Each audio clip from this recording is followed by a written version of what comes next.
अच्छा, कभी ऐसा होता है ना कि कोई बातचीत खत्म हो जाती है पर हमारे दिमाग में चलती रहती है बार बार एक ही बात। हम आज इसी चीज को थोड़ा समझने की कोशिश करेंगे। ये जो हमारी आदत है ना, इसके पीछे का साइंस क्या है, चलिए पता लगाते हैं। सोचिए, रात के 2 बजे हैं, सोने की पूरी कोशिश हो रही है, लेकिन नींद कोसों दूर है। और दिमाग में वही कई दिन पहले हुई एक छोटी सी बात घूम रही है। और बस एक ही ख्याल, काश काश उस वक्त कुछ और कह दिया होता। ये एक ऐसी फीलिंग है जिससे हम सब कभी ना कभी जरूर गुजरे हैं।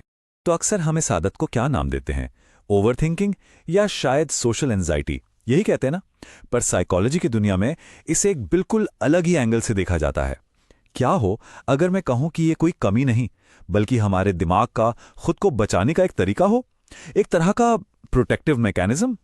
तो चलिए सबसे पहले ये समझते हैं कि ये जो मेंटल रिप्ले लूप है, मतलब ये दिमागी दोहराव का जो चक्र ये आखिर चलता कैसे है। पहली नजर में तो ऐसा ही लगता है ना, कि हम बस पास्ट में अटके हुए हैं।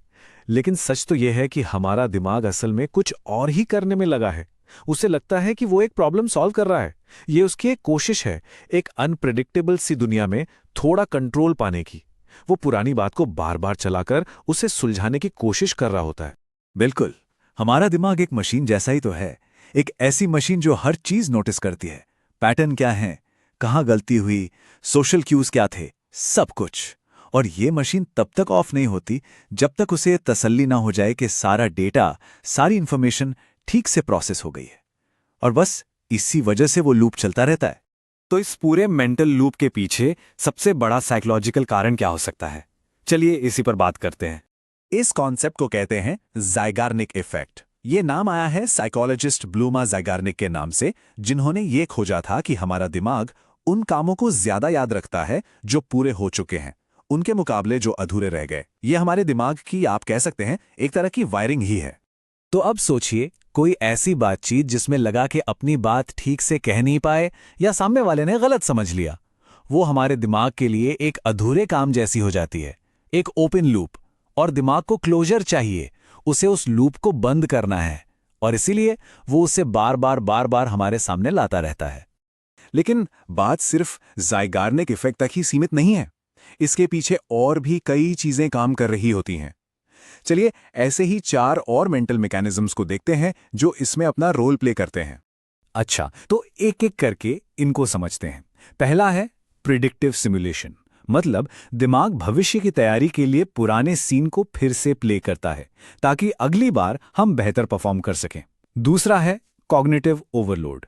कभी कभी एक बातचीत में इतनी जानकारी होती है कि दिमाग उसे एक बार में प्रोसेस ही नहीं कर पाता, तो वो उसे बार बार चलाकर समझने की कोशिश करता है। तीसरा है एपिसोडिक मेमोरी।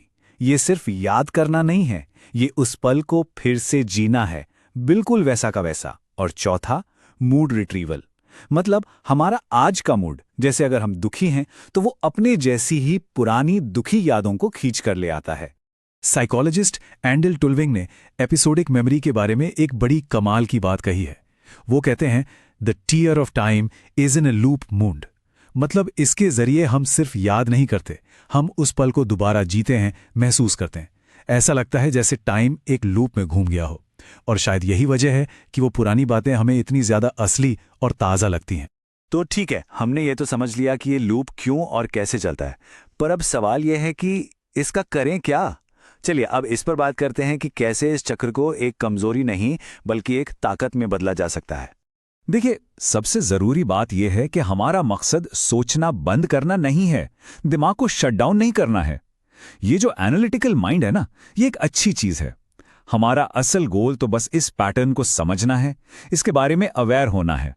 और इसका सबसे पावरफुल टूल है मेटाकॉग्निशन। एक फैंसी सा शब्द है पर मतलब सीधा सा है, अपनी सोच के बारे में सोचना। ये वही पावर है जो हमें ये नोटिस करने में मदद करती है कि अरे हम तो फिर से उसी अनसुलझे लूप में फंस गए हैं। और बस ये जो अवेयरनेस है ना, यही पहला और सबसे बड़ा कदम है। तो आखिर में बस एक सवाल के साथ छोड़ता हूं, क्या हो अगर ये जिसे हम ओवरथिंकिंग की आदत कहते हैं वो असल में कोई कमी हो ही ना? क्या हो अगर ये हमारा सुपर एक्टिव एनालिटिकल दिमाग ही हमारी सबसे बड़ी ताकत हो, हमारा सबसे बड़ा एसेट? अगली बार जब कोई बात दिमाग में घूमने लगे तो इस नजरिए से जरूर सोचिएगा।